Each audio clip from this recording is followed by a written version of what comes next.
In the name of God, the merciful, the Almighty, may peace be upon you. So, we shall start with our third seminar for the social protection. It's about multifaceted integration for social protection. It's a series of virtual webinars that are being organized in parallel with the ILO, as well as the International Association of Social Protection, and with the support of socialprotection.org. The webinar is entitled Multifaceted Integration. Just to remind you that the previous two webinars have addressed the following topics. So the first one is about an overview of the latest reforms in the Sultanate of Oman, and then the second subject was about the social protection for migrant workers in the Arab region, the good practices as well as challenges. Today, we shall be moving to the third topic for this seminar or webinar.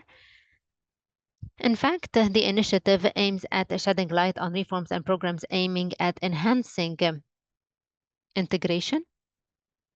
Go back to the previous slide, please. The speaker is saying. Thank you.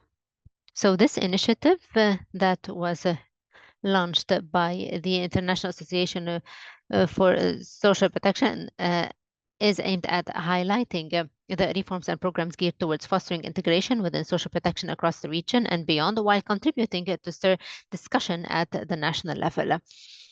And so the speakers throughout the series shall delve into both the theoretical underpinnings and the practical implementations of specific reforms in order to inspire a broad audience of practitioners to replicate or scale up similar interventions. Next slide, please.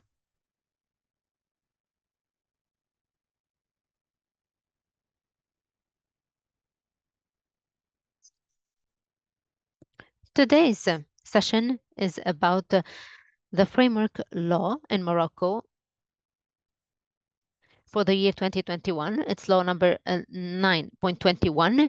It's an ambitious law in setting out a vision and plan for dramatic extension of key social protection benefits. The session will aim to address salient questions regarding the new reforms, including particularly the factors that have led to the decision to pursue an integrated model for health insurance in Morocco, the lessons to be learned from the previous experience, and how can other countries facing the same challenges, especially countries that are affiliated to the same region, and we're talking here about the Arab region specifically. So how can these countries benefit from the experience of Morocco? And how can the new reforms address the main challenges that are faced by the self-employed people? And we're going to talk here about extending the coverage to reach out to other categories of employees, for example, the self-employed or independent workers, and how can the policies and the new administrative procedures contribute to enhancing the capacity of individuals to afford the costs and to make the systems much more accessible. Next slide, please. Next slide. And just to remind you, these are logistic issues. Go back to the previous page, please. The speaker is saying.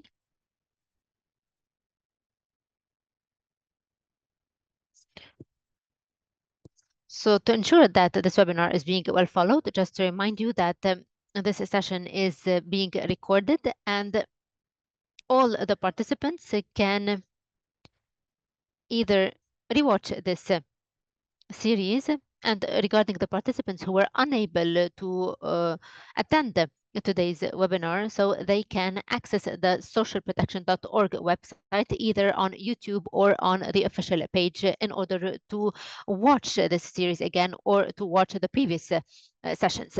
And in fact, this webinar is going to be held in English and in Arabic, whereby you would have simultaneous interpretation, and the participants may choose the channel that they want, either English or Arabic.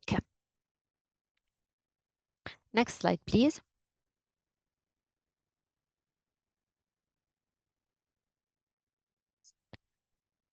Regarding the flow and interaction, you have the chat box that the participants may use either to introduce themselves or to post comments, or if there are useful links that they would like to share, they can do so. So the participants can do so, or even the moderators of the session. Another issue that I would like to raise, you have the box related to questions and answers. So later on, once the different presentations are going to be delivered by the different participants, we have 2 participants for today. The participants can ask their questions, and these are going to be answered either directly by the speakers or through the questions and answers box.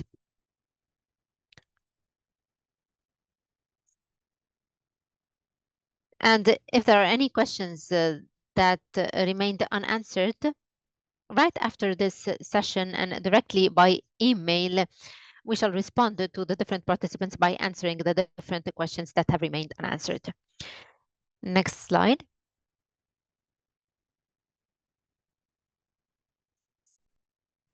Next slide, please. Let us introduce the speakers now. And I will start with the speakers who shall be given opening remarks. We have today Shea McClanahan. She's a senior officer in social security and social policies in ISSA. We have also Mr. Luca Pellerano, who is a senior regional specialist for social protection in the International Labour Organization. And Mr. Luca might be joining us later on. Hopefully, he would be able to do so at a later stage. Right after Luca, would have the speakers, Mrs. Badra Oudghiri, who is the head of Department of Research, Communication and Development in the National Social Security Fund of Morocco. Mrs. Bochra, Essafi, head of Department of Quality of Service of the insured. Mr. Remy Pigois, Social Policy Manager in the Maghreb in the UNICEF. And this is me, Tarek Al-Lakhdhar, ISSA Liaison Officer for North Africa.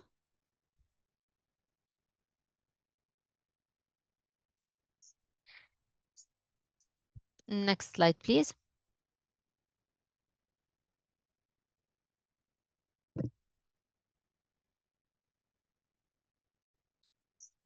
So here we have the bios of the different speakers. You may take knowledge of these bios individually. Next slide, please. Next, please.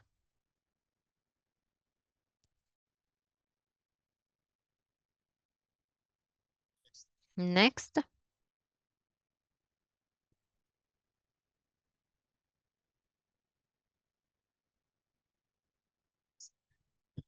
I will give the floor now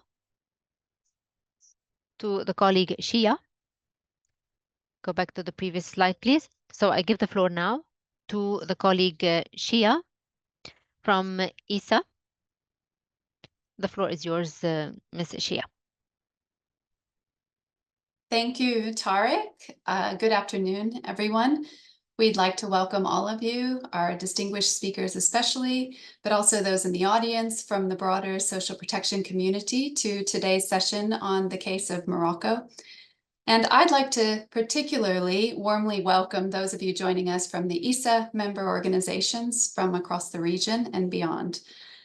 Most of the MENA region has historically been characterized by significant challenges, pressures, and gaps in terms of social security and social protection systems. And at times, this has been punctuated by regional but also global instabilities. But the region is also characterized by a wide diversity of experiences. And over the last several years in particular, it's been home to some truly inspiring reform initiatives. This series, as Tarek mentioned, seeks to explore those experiences, but also to document and communicate them to a wider audience across the region, but also beyond. Many of these experiences focus on different aspects, different facets of this concept of integration. So recognizing that achieving universal social protection really does hinge on developing social protection systems whose parts work with each other and not against each other. So in this series, we'll get to hear, I think uniquely, from some of those who have been at the forefront of some really big policy, administrative, and institutional changes. The series aims to give listeners a chance to pose questions directly to practitioners and reformers about the particular experience that's presented, in this case, Morocco, but also to plant seeds of ideas, to ponder what sorts of insights the cases may offer for ongoing reform processes in other countries. For our ISSA members, big reforms like this present an opportunity to showcase their strengths, but also to identify some new areas to develop, some new areas of operations to improve. Forums like this one, like this series, that bring together both the policy and the administrative aspects of reforms are really vital spaces for fostering exchange, but also for deepening knowledge and hopefully for improving institutional preparedness. Today, we'll focus on the very ambitious policy agenda set out under Morocco's 2021 framework law that Tarek already mentioned, and we'll hear more about from our speakers. Many of you who live and work in the region, but also people like me who follow reforms in the region quite closely, are really eager to hear more about this reform, its status, its key achievements, but also some of the challenges that may have been confronted along the way and overcome. So as the title of the webinar suggests, the law takes a multi-faceted approach to extending coverage through greater integration of policy and administration.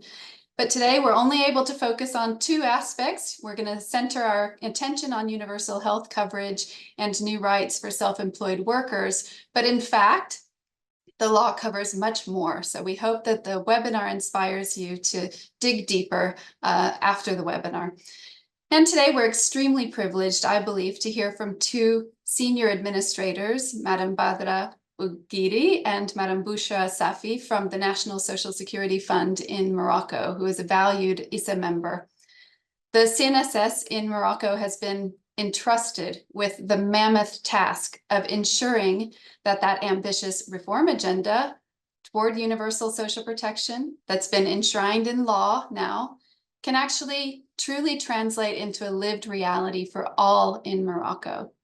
We're of course pleased to welcome Remy Pigois, who's speaking on behalf of UNICEF, who provided key support at different stages of the reform process in Morocco. So without taking more time, we wish you a fruitful exchange in this webinar, and we invite you to engage afterwards and watch the space for future episodes. Back to you, Tarek. Thank you.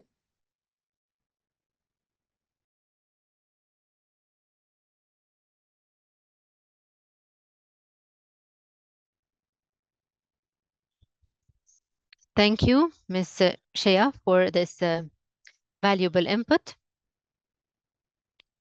We shall move directly to Mrs. Badra Oudghiri, and as you've said, she is the head of the Department of Research, Communication and Development in the CNSS in Morocco.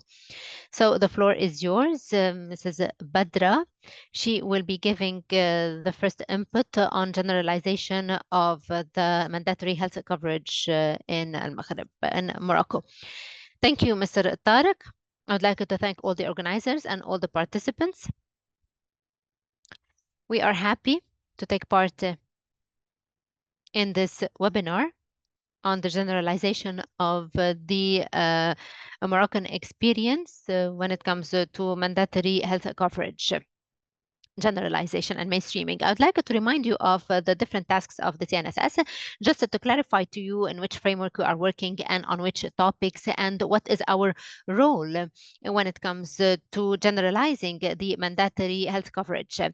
It should be noted that the CNSS is a public institution under the tutorship of the Ministry of Economy and Finance in Morocco. It has an financial autonomy. It was established in 1961 to provide health coverage for the private sector employees. Next slide, please. And ever since 2020,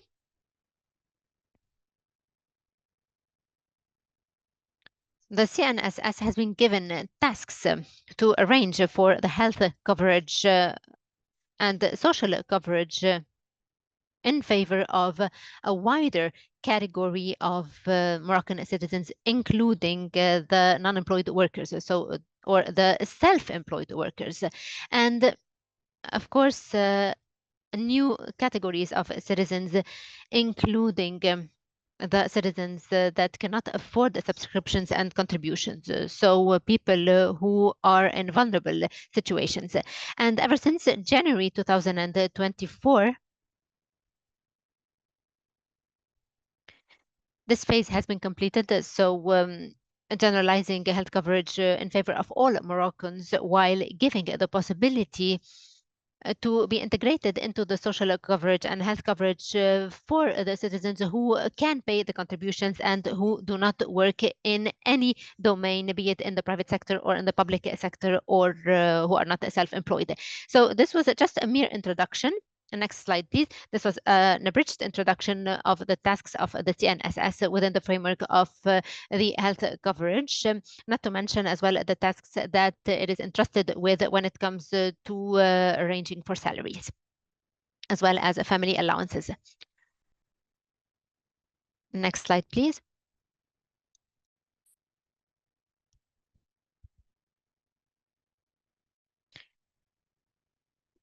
Regarding the governing bodies in the CNSS, you have a board of directors headed by the Moroccan Prime Minister, as well as, or in fact, this board of directors convenes at least twice per year, and it is represented by different members. You have also the Committee of Studies and Facilitation, as well as private committees that work accurately on topics of great interest and influential topics, including the health coverage. Next slide, please.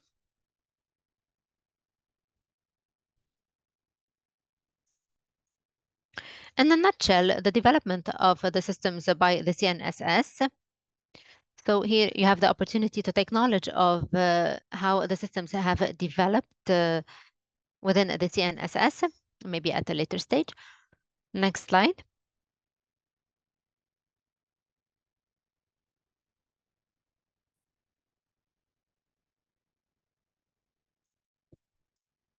I would like to remind you of the main achievements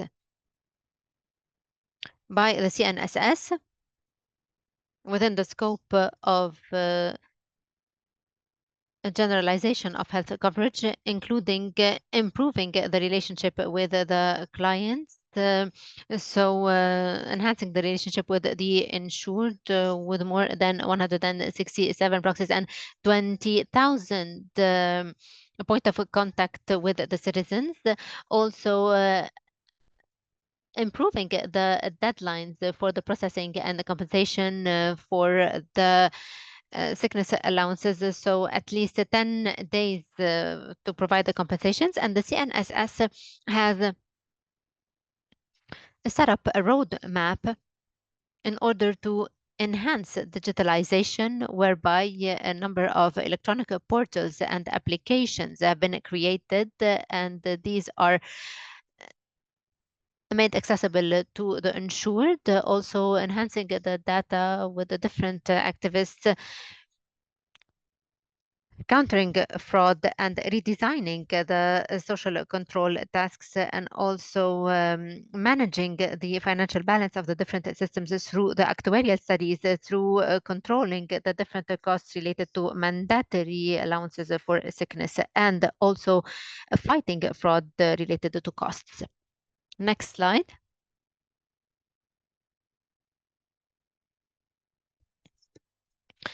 Here we present some figures so that you would have an idea about the general arrangements taken by the CNSS within the framework of the public system for the year 2023, whereby the CNSS has provided for the health coverage as well as the mandatory insurance for sickness issues for 3 million employees in the private sector, 330 companies, 769 of paid workers. Regarding the contributions of that public system, in fact, these amounted to 30 billion dirhams. This was in year 2023, equaling $3 million. And regarding the allowances for the public system, in fact, these amount to $3 billion in 2023. Regarding the mandatory insurance, sick insurance, so these are covered by the insurance. And so the right holders have amounted to more than 25 million in 2023. Contributions in this mandatory sick insurance, in fact, have amounted to more than $2 billion in 2023, and the amounts of compensations have amounted to more than $1 billion.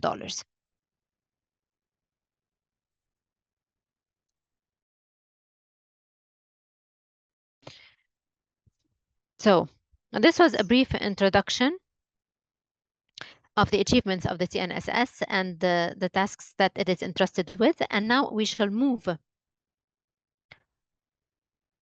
to the generalization of the social coverage in Morocco. It is under the sponsorship of King Mohammed VI, who has given his instructions in 2020 in order to generalize the health coverage and in order to generalize social protection for the sake of all the Moroccan citizens.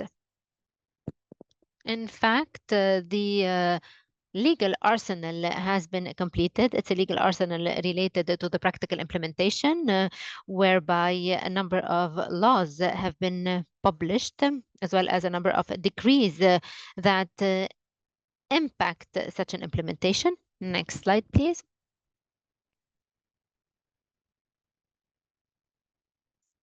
Next slide, please.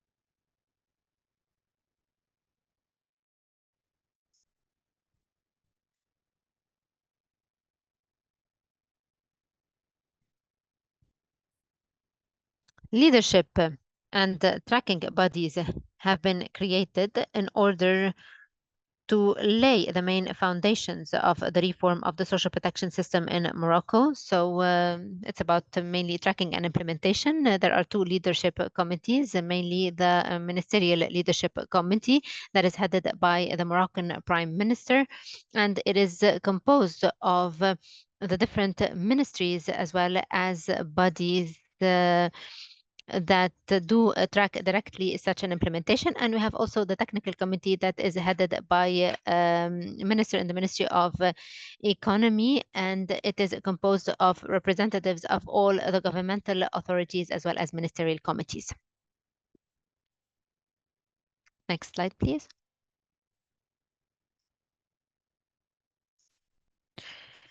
Just to remind you of the aspects of reforms and deadlines, in 2021 and 2022, so during these 2 years, the health coverage has been generalized for the sake of all the Moroccan citizens. So in 2023 and 2024, the social protection direct system was implemented, and it is equal to the social compensations and allowances given to families and households. And in 2025, within the framework of such project, we shall be extending the platform of beneficiaries of the retirement and pension systems, and we shall be generalizing the systems for compensation of job loss. And within this scope, the CNSS has been mandated with the two modules related to generalization of health coverage and the implementation of a social protection system. Next slide.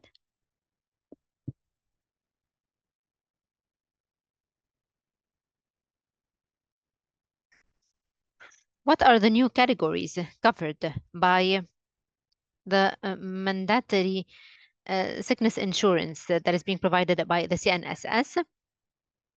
Aside from the categories that have been covered by the mandatory insurance, including the salaried employees in the private sector, as well as the employees in the public sector, and these are being taken care of by LACNOPS, so another agency. The new categories that are covered by the extension of the base of mandatory sickness insurance are the self-employed workers, so people who work for their own account, including the artisans, including the farmers, the doctors, etc.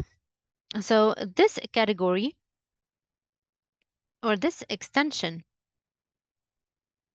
has been implemented through the health coverage for the different categories of self-employed, also registration of self-employed from different social professional categories by relying on the data from the communications agency, also providing compensations and allowances and improving contributions. Now, regarding the second category that is called the Amutadamun system, that means a mandatory insurance for sickness, which is dedicated for a specific category of Moroccans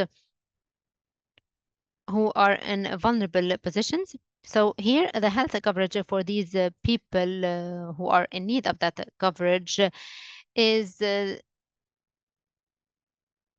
covered by the Moroccan government, whereby the government pays for the contributions of this vulnerable category.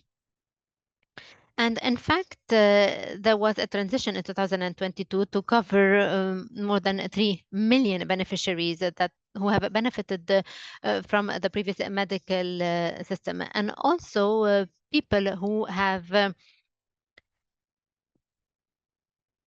benefited from this coverage, in fact, have had data that the Ministry of Interior has relied upon. And we can talk about this topic. So we have to know how to deal with this category, how to have a unified social registry. And this is a point that we're going to raise later on. With regard to the most recent system adopted, this is the last scheme providing the compulsory health insurance, which is the AMO comprehensive scheme. This includes people who can bear the subscription duties and those who do not engage in any paid or unpaid activity and have a score in the Unified Social Register exceeding the vulnerability score, which is 9.32. So far, this is an optional system in which the subscription rate is determined based on the score obtained in the Unified Social Register. This is also a scheme that covers all duties and benefits and compensations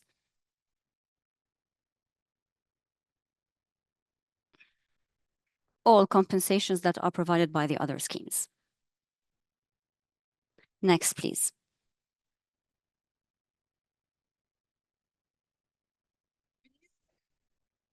With regard to the family allowances, which is called the Direct Social Support System. This is a scheme launched in December 2023, which is managed transitionally by the National Social Security Fund and the National Retirement and Insurance Fund. In brief, the aim of this system is to support families that are in a vulnerable situation.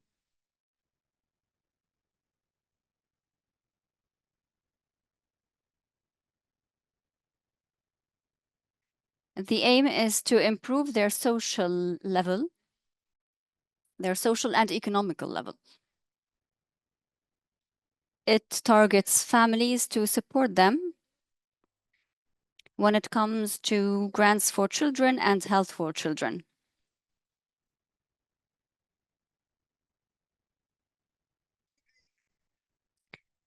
This system also supports vulnerable categories in general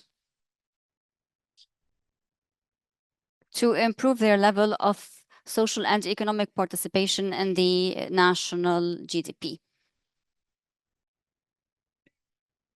Up until May 2024, the number of the families targeted amounted to more than 3.6 million families. The targeting itself is based on the score obtained in the Unified Social Register. There are digital procedures in an electronic portal that has been created for this purpose. And the compensations provided include grants for children, lump sum grants. These lump sum grants are given for the families that include individuals that are aged more than 60 years of age, in addition to a birth grant for every newborn. Next, please.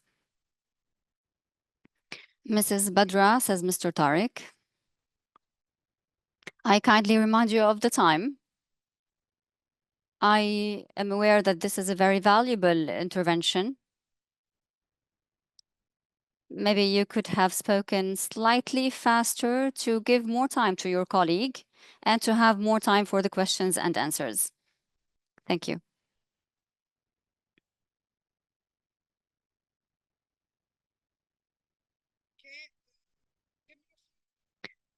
If I may continue for 5 more minutes, if you can tell me what is the remaining time, please.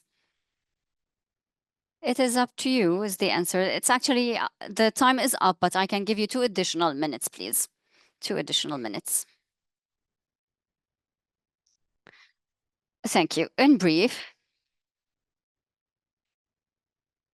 I would like to say that thank God today in Morocco, the implementation of these instructions have enabled more than 24 million Moroccans from benefiting from the compulsory health insurance.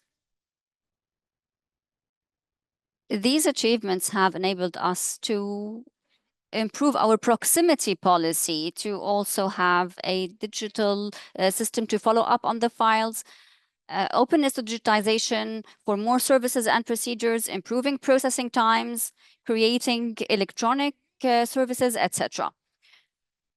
I would like to say that the universal health coverage has enabled us to cover more than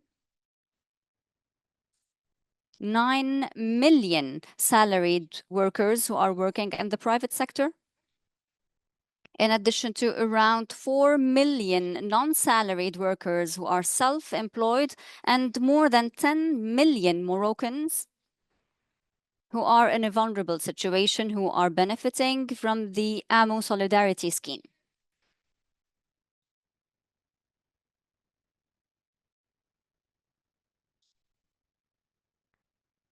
The work on universal health coverage has enabled us to increase the number of beneficiaries from 7 million to more than 24 million beneficiaries from 2021 to June 2024. Thank you again, Mr. Tarek, for the additional minutes given to me. We are ready for any clarifications or answers to your questions. Thank you. Thank you very much, my dear colleague, Mrs. Badra. Indeed, this was a very important intervention in which you have covered a lot of details, starting from the National Social Security Fund, its mandated tasks. You also moved into universal health coverage and the different reform processes and the timeframes. Furthermore, you have also explained the different categories covered by this scheme. or covered, in other terms, by the compulsory universal health coverage. For instance, you have talked about non-salaried workers and other vulnerable social categories. At the end, you have also mentioned an important point, which is numbers. Numbers are a great indicator to the actual achievements, to the success rate of this process. You have moved from 7 million to 24 million beneficiaries. 24 million people covered by this scheme is a great number and is an achievement in itself. I believe that this is an experience that is successful. Certainly, there were challenges. But thank you again, my dear colleague, Mrs. Badra. We will move now to the second speaker, Mrs. Bochra Safi, to present the second intervention. The floor is yours. The second intervention is related to universal health coverage for professionals and self-employed workers, as well as non-salaried workers. And we will also cover the expansion of the universal health coverage to cover different social and professional categories. The floor is yours. Good morning, Mrs. Bochra. Good morning, and thank you, Mr. Tarek.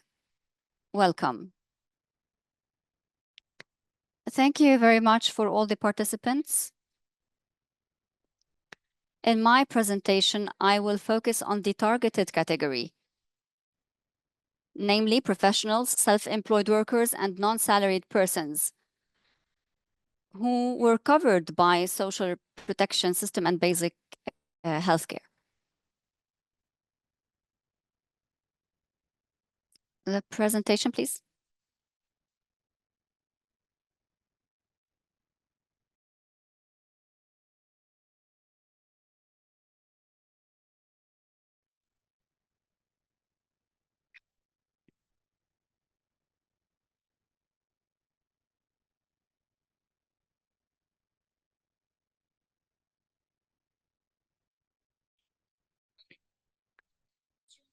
The presentation, please, the second presentation.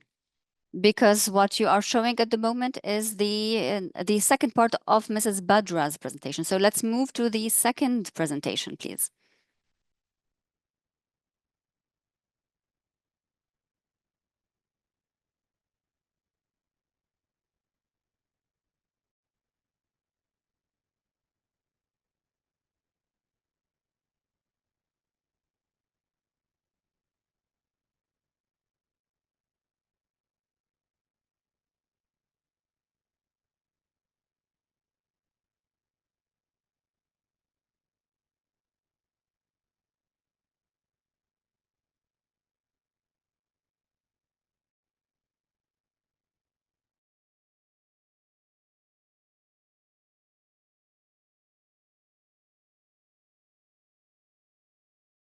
One moment, please.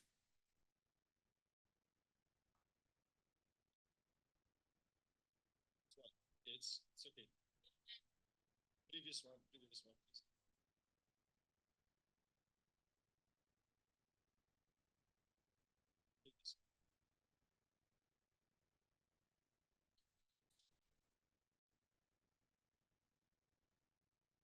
Thank you. As I have previously said,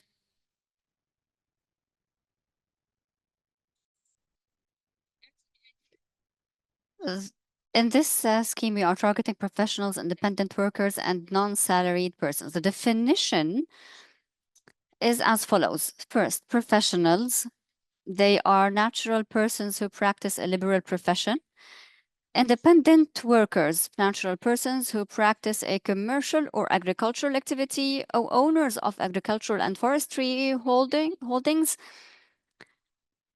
as well as non-salaried persons who carry out a private activity, such as self-employed contractors, according to Law 114.13. Next slide, please.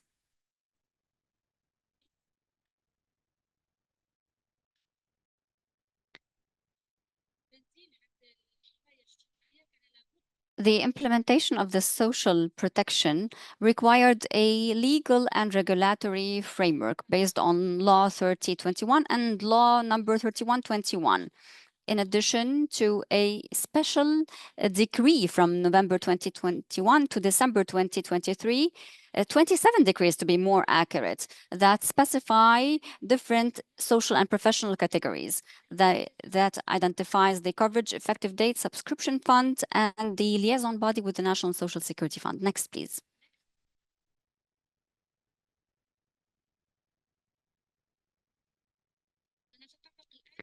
I will delve into the registration process. Next, please.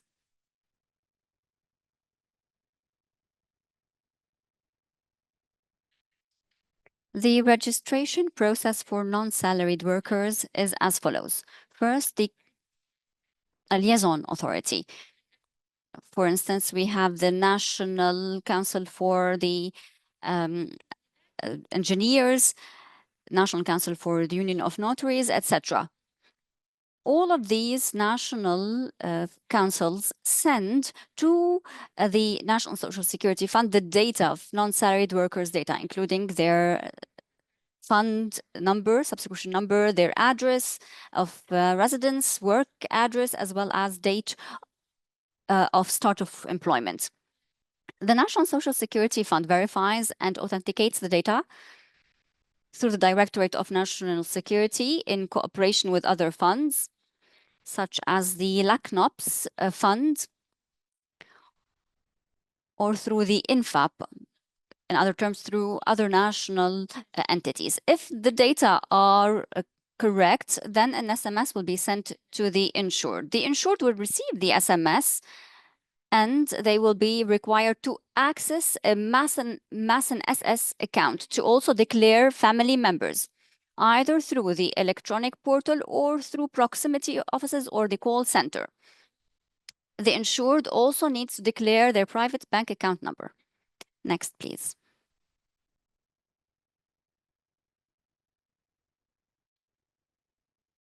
This screen shows the age distribution of non-salaried workers. The average age is 52. Next, please.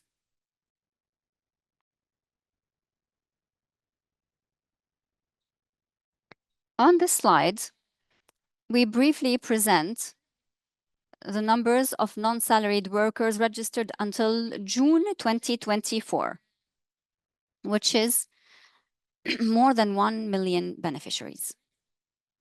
Next, please.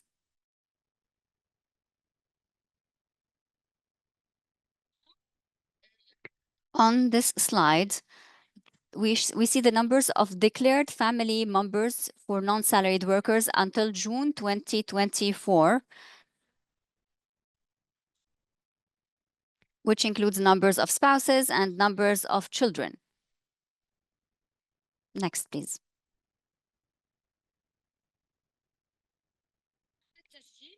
After the registration process, the non-salaried workers can get a registration certificate through the National Social Security Fund portal or through the proximity offices adopted and the agencies. They should also declare family members after completing the registration procedures, also through the funds portal or through the other proximity offices and agencies adopted. And the website is shown on the screen. Next, please. There are multiple channels created to confirm registration or complete procedures related to declaring family members. As an example, accessing the public space via the portal www.macnss.ma,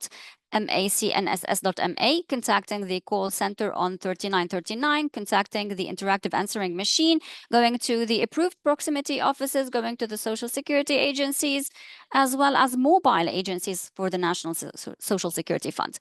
Next, please.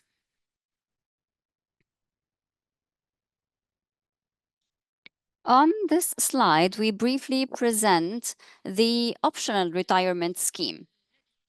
Until this year, we would like to say that by 2025 it will become compulsory, but this optional retirement system is based on specific subscriptions. There are certain rights linked to the level of contribution.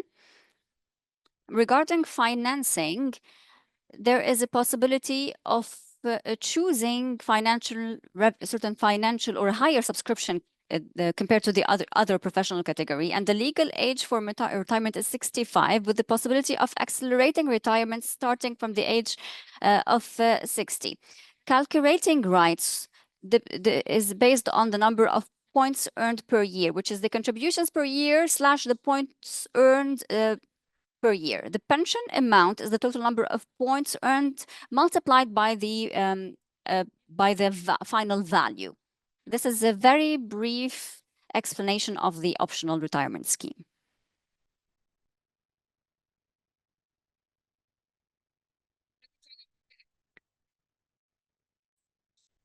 I would like to say that so far we've had 27 decrees related to different categories of people covered. We're talking here about the professionals, the self-contractors, the merchants, medical professions, legal professions, traditional artifacts, drivers, agriculturals, artists, owners of traditional fishing boats, sports people, and other types of categories. Next, please. Thank you for your attention.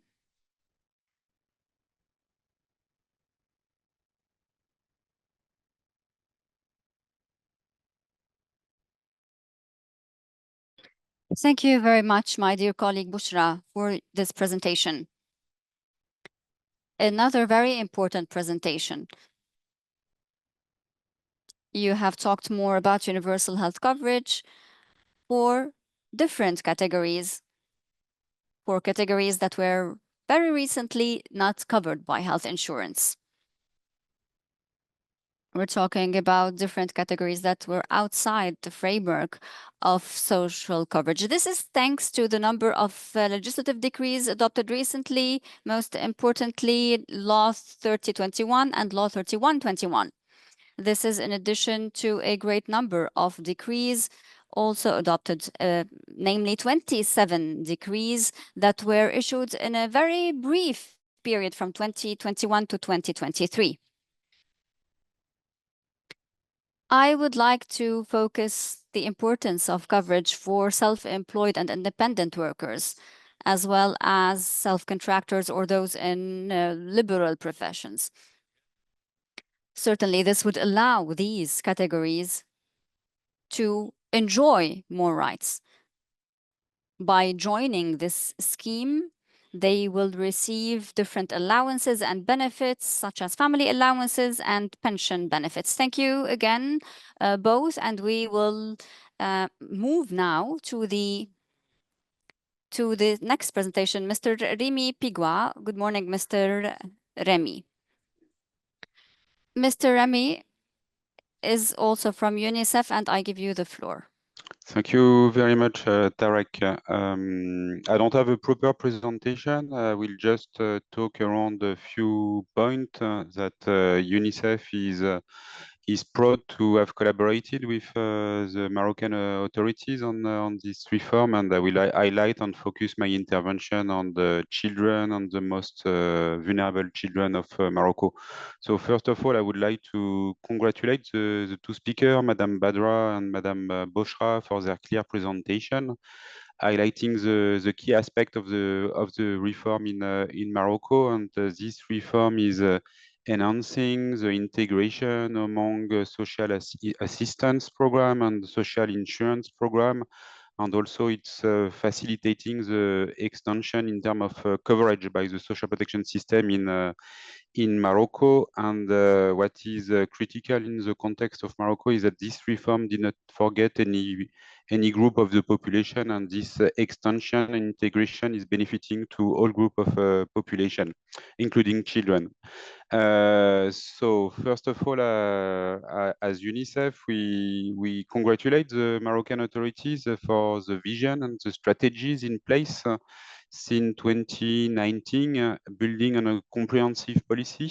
I think it was not mentioned by Ms. Badra and Ms. Bochra, but in 2019, Morocco put in place an integrated public policy for social protection. And this is the policy that led to the decision from the King of Morocco to support the extension of social protection in Morocco. And this policy was also the foundation for the social protection framework law that was announced in 2021 by the government of Morocco. And these two key elements, the legal framework, Ms. Bochra mentioned several decrees and law, but also the policy are the two building blocks that led to a clear roadmap for all the institutions in Morocco, and including the role of the CNSS in this extension. So Ms. Badra and Ms. Bochra mentioned and emphasized the fact that the generalization of the mandatory health insurance was launched in 2022. And they also mentioned the fact that the universal child benefit and slash family allowances was launched since November 2023. So I will focus on the child benefit, family allowances. I was in Morocco in June before the summer, and I can confirm all the data that Ms. Badra and Ms. Bochra have shared with us during a meeting with the Ministry of Finance, because the Ministry of Finance is also part of this reform in Morocco. The number of children at the end of June 2024 receiving the child benefit from the Aide Sociale Direct, which is the main, the direct social assistance program, the new one that has been in place with the new law, is now covering more than 5 million of children aged between 6 and 21 years old, and it represents more than 50% of Moroccan children. According to the data also shared by the Ministry of Finance in June, about 4 million of children are also covered by the family allowances from the social security scheme managed by the CNSS. So in total, it's more than 70% of children that are now covered by the child benefit family allowances in Morocco. It represents about 70% of Moroccan children, and this is a massive improvement in comparison to the situation before the reform, so before the new law in 2021, when social protection programs for children were fragmented and managed by multiple institutions. In the case of the reform, and it was mentioned by Ms. Badra, the payment of the child benefit family allowances is completely managed by the CNSS. So it's showcasing the integration and the digitalization of this mechanism in Morocco. An innovation also introduced by the reform for the social assistance program, Aide Sociale Direct, is the fact that the law introduced a new benefit for pregnancy and mother. So at the moment of birth for a new child, the mother is now beneficiary of this maternity allowance or birth allowance. And this is a great move in terms of alignment of the benefit between the social assistance program and the social security program, because mother in the social security program can benefit from maternity leave. So that's also showcasing how this reform is trying to align the benefit from both systems and integrate the two programs. However, so we are talking about the great progress and the the great achievements that Morocco has achieved since the introduction of this new law, but there is still some challenge that will remain for the next phase of the reform for the sector in Morocco. And perhaps I would like to underline a few of them. So, because we believe as UNICEF that to have a sustainable reform, the authorities needs to be aware of the forthcoming challenge. So, for instance, the first challenge when we think about this reform is the sustaining financing for the sector, and there will be a need to create a fiscal space, especially for the social assistance program, Aide Sociale Directe, which is covering more or less between 30 and 40% of the population in Morocco. And we believe that some reflection and some new ideas related to new taxes for the financing of the sector will be required. The case of the self-employed employees also might be also a challenge in the coming years, because we know that this group of the population is part of the population that is vulnerable to shocks, and so the system in place will need to create incentive and to protect them against shocks, so they can continue to pay their contribution in case of shocks. Also, one of the missing aspects in the reform as of today, but we are aware that the Moroccan authorities start thinking about it, is the Aide Sociale Directe, so the social assistance program currently is managed directly by the Ministry of Finance with the support of the CNSS and the Unified Social Registry managed by the Ministry of Interior, but the social assistance program, Aide Sociale Directe, is mainly supporting this group of population, the poorest and the most vulnerable, only with cash assistance. And we all know that poverty is not only about access to financial resources, but poverty is multidimensional, and cash alone is not sufficient to address all aspects of poverty. So as UNICEF, we promote and recommend a cash plus approach, linking the social assistance beneficiaries to services, especially for children, is a critical element for enhancing the impact of the social assistance program. And in the case of Morocco, to support such forthcoming challenge, a social welfare workforce with social worker is going to be critical for the case management of the beneficiaries, the referral processes of the beneficiaries of cash assistance to social services, but also to monitor the situation of the beneficiaries and to make sure that they are not facing additional vulnerabilities. So the next phase of the reform will need also to reflect on the need of social worker or social welfare workforce on the ground supporting the beneficiaries.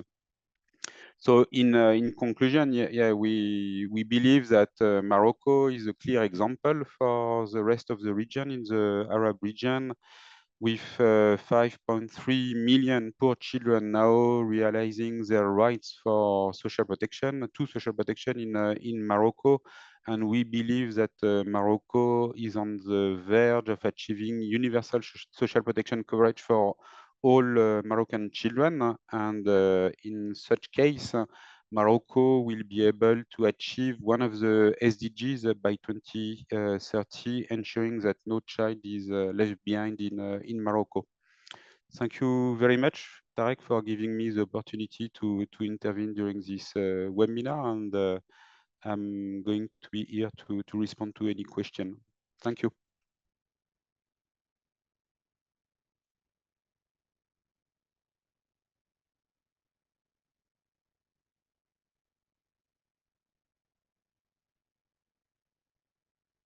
Tarek? Ah, okay.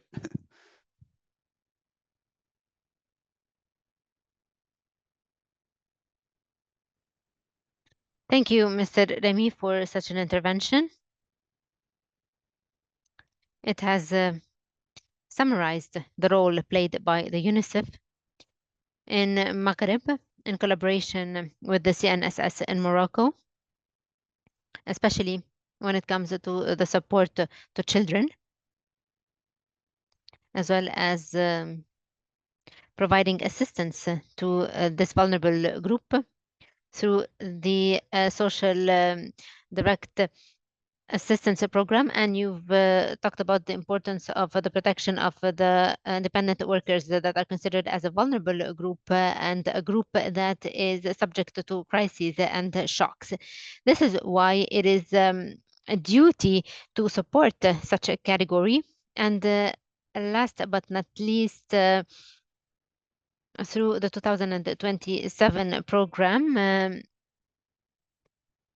there is a legitimate objective and an ambitious and aspirational objective not to leave any child behind. And so all children should be covered, children in Maghreb. Thank you once again, Mr. Remy.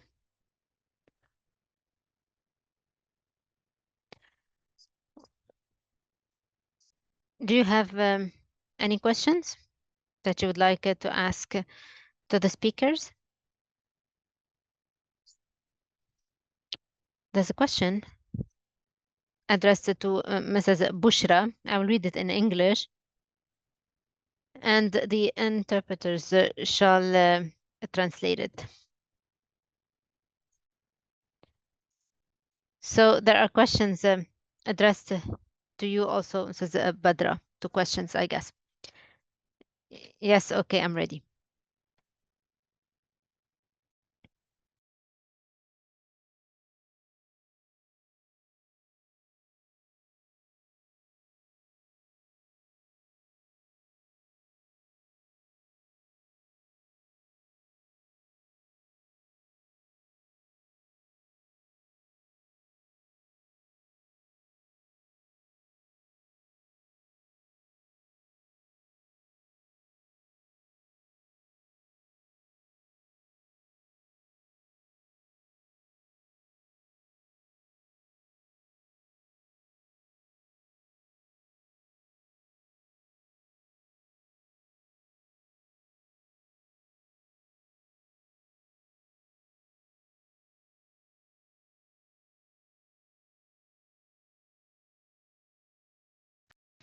Thank you for this question, Mr. Tarek. In fact, the timeline for the implementation of all the reforms related to the generalization of social protection for the sake of all Moroccans, well, we've talked about that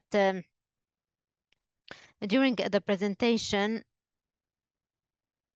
It was a timeline. It is by 2025, and it was related mainly to the mandatory health insurance as a first step. The second step is related to providing family allowances or as being implemented the direct support system for the year 2023-2024. And starting this year,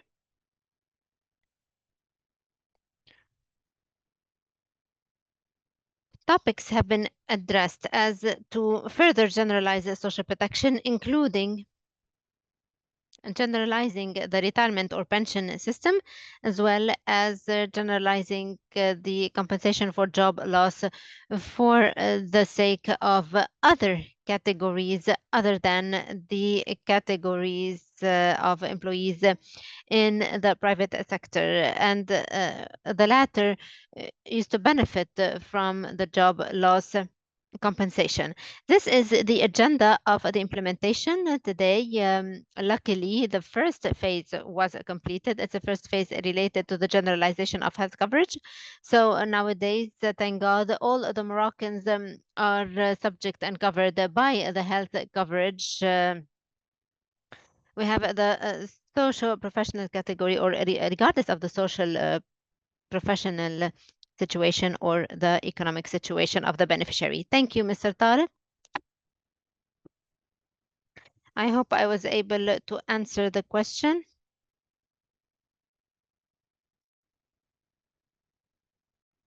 Yes, this was a very clear answer. There's another question that I would like to address to Mrs. Bochra. This is in Arabic. In the case of Morocco, how do reforms address the capacity to afford the costs of contributions of self-employed, those who have low revenues, like, for example, farmers?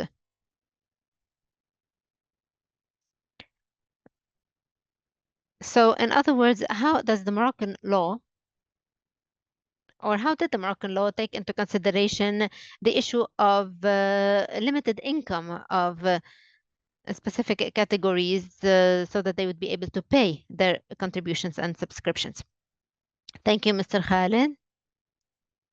Tarek, sorry, she rectifies. It's okay, no problem, says Mr. Tarek.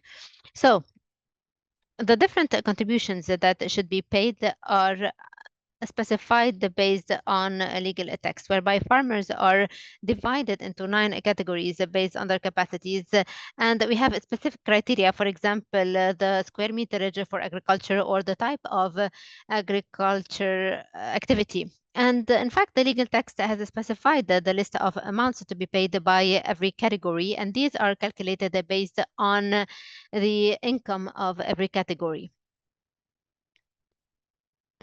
And this income is between 0.65 and 6 times this minimum salary. Now, regarding the farmers who are totally unable to pay the contributions, these are listed within the free of charge health coverage system, which is a mutadamun. And there are measures that have been taken by the state in order to help the farmers, in order to settle their conditions, especially when it comes to the category for which there are ancient debts. And so these debts or these categories have been exempted by these debts dating back to before January 2024.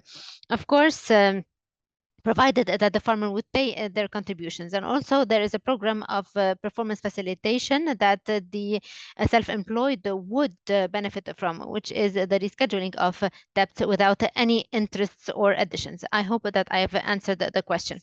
Of course. Thank you so much, madam.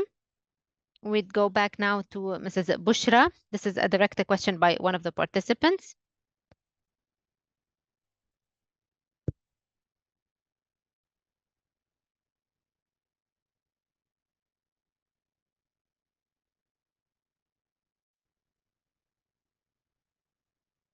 Yes, Mr. Tarek, I can hear you. So the second question asked by one of the participants, it's about how to calculate the contributions when it comes to the categories of the informal sector workers. So how do you calculate the contributions for the workers in the informal sector? This is the question.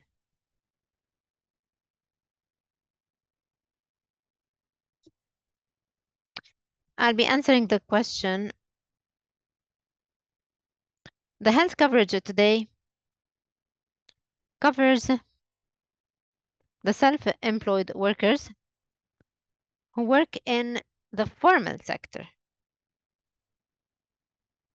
because the formal sector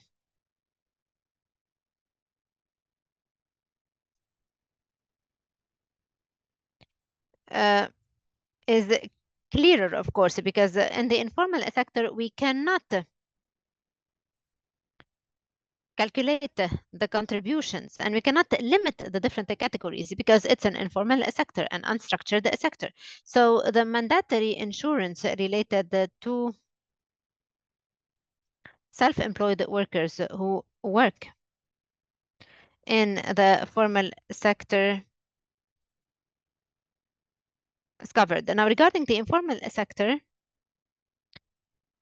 this was addressed differently through the AMO integrated system. So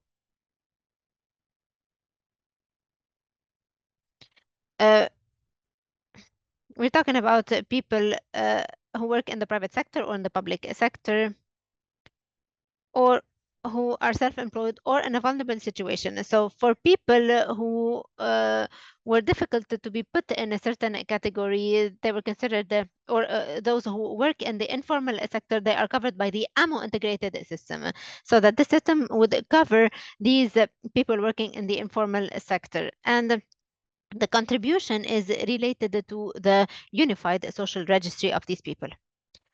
Okay, so clear answer. Thank you. Another question, and a last one to Mrs. Bochra by one of the participants.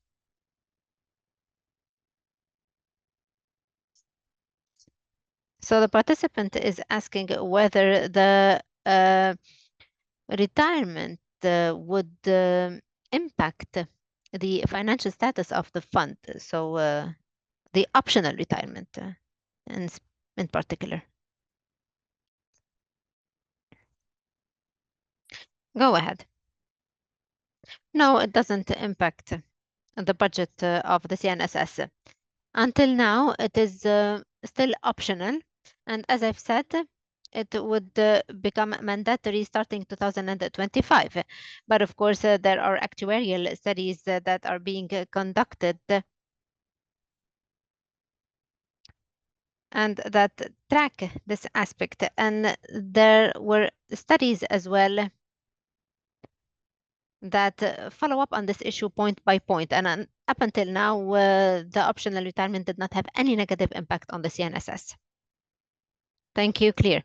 Regarding the rest of the questions, as we've said, the participants may ask them, and the two speakers, inshallah, are going to answer the rest of the questions by email. We shall be coordinating in order to make of this process a success. We have together with us Mr. Luca Pellerano. He is a senior specialist in social protection in the Regional Office for Arab States, affiliated to the International Labour Organization. Good morning, Luca. How are you?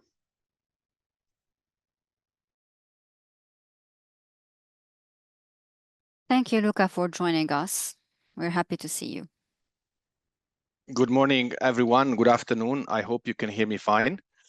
And my apologies for joining late today. I just listened with lots of interest to the contributions, the very valuable contributions from colleagues on the case of Morocco, which is certainly of great interest to all of us working in the Arab region, as really important efforts have been put in the progressive realization of this very ambitious vision of extending the right of social protection to all, that, as we know, is the orienting principle of our work, certainly of the Sustainable Development Goals agenda and also of the standards of the ILO. So my apologies for joining late, but thank you so much, colleagues at ISSA, for the great collaboration on this series, which we hope offer practitioners in the region an opportunity, as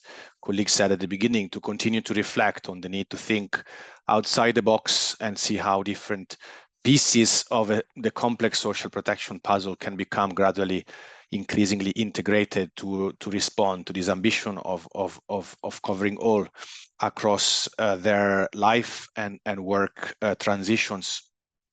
We've heard, I think, during the course of the day, how the landmark reform recently undertaken in Morocco is really a unique reference for other countries in the region, for its broad scope, also for its complexity.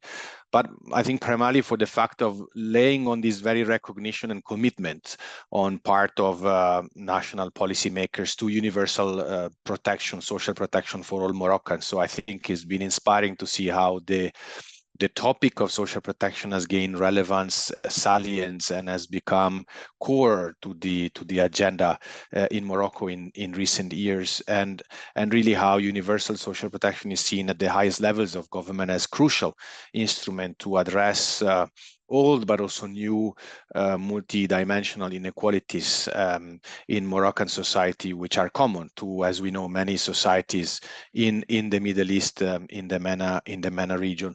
We've heard how the king himself has called for a comprehensive overhaul of the social protection system, and we would like to add our voice to congratulate the efforts that have been put by the various partners, by the government, but also by the social partners, workers, employers, organizations, civil society. We know Morocco's reforms are rooted on a very strong history of social dialogue, of participation of different parts of society in the formation of a social contract that really puts social justice and decent work at the center. So really, also, I think it's clear from the discussion today how these reforms are encouraging and perhaps are depending, their success will depend on adopting a whole government approach by the establishment and the engagement of different actors, and also the creation of coordination bodies such as the intermediate ministerial committees that I think are part of the reforms.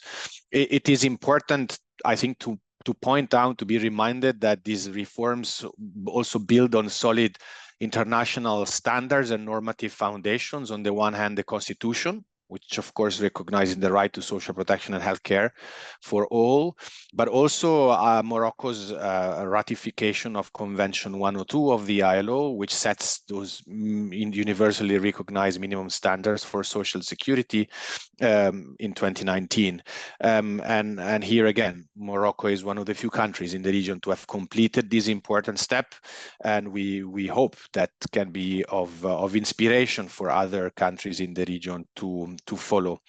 In view of the hundreds of social protection programs that are in place, like in many countries, and overseen by a large number of different entities, Morocco has sought to advance the integration agenda to gradually overcome inefficiencies and limited coordination. And we've heard how the recent launch of the maternity health insurance really aims to incorporate large numbers of beneficiaries who previously lacked any form of health coverage and had to resort on out-of-pocket spending.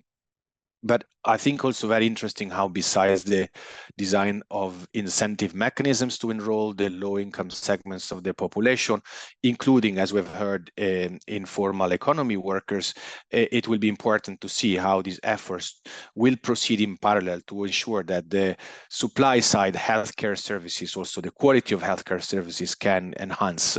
Social protection deals with addressing those access barriers, but of course, we know that societies need to continue to invest in good quality supply of health care services in the face of big transformations which are happening in our societies, aging, the needs for long-term care, etc. It's a wide encompassing reform. Besides health insurance, it encompasses, as we've heard, important reforms to the pension systems, also this recognition of the emergence of new and diverse forms of employment, self-employment, the other types of informal employment, which are expected to all come under the umbrella of protection of the new system.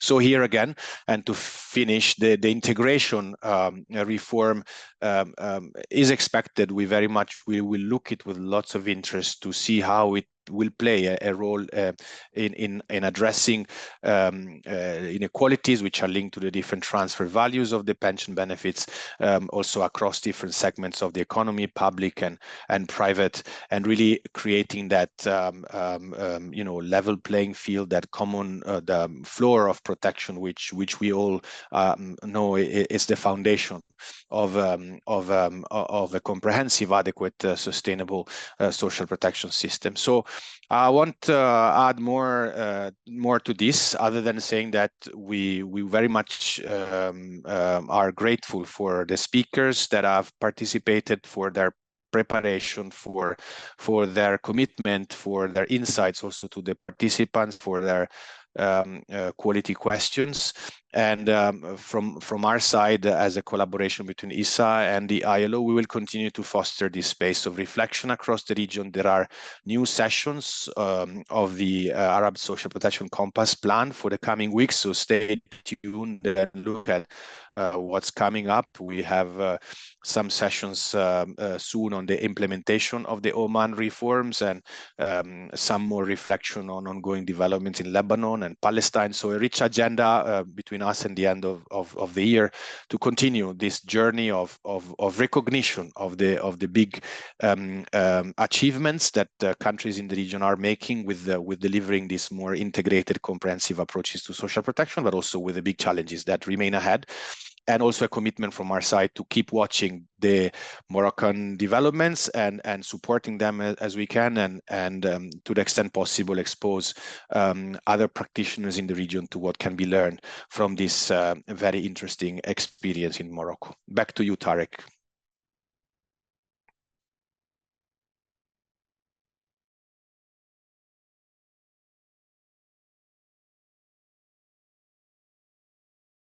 Thank you very much, Luca, for your valuable presentation. As usual, Luca, you have covered everything.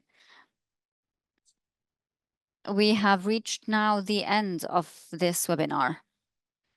Allow me again to thank the main speakers for their presentations. I would also like to thank ISSA, UNICEF, and ILO. Thank you all for your valuable contributions to organizing these webinars. Certainly, we would also like to thank our colleagues in socialprotection.org for their logistic support. I believe that this was a very valuable webinar. We had a high level of professionalism and valuable presentations and discussions. Thank you again for the participants, for your commitment and for your questions. I would like to remind you that unfortunately the questions that have not been answered will be answered at a later stage by email. The answers will be sent to you via email, as I said before. Finally, I would like to say that this is a continuous series of webinars, as Luca said. In the upcoming webinars, we will cover experiences from other Arab countries related to social protection. Again, thank you for attending today, and we shall see you in future webinars. However, before ending, I would like to kindly ask the participants to answer the questionnaire that we will show on the screen. We would like to know your evaluation and your assessment of this webinar, which is important to improve the quality of our future webinars. Thank you again, and see you soon.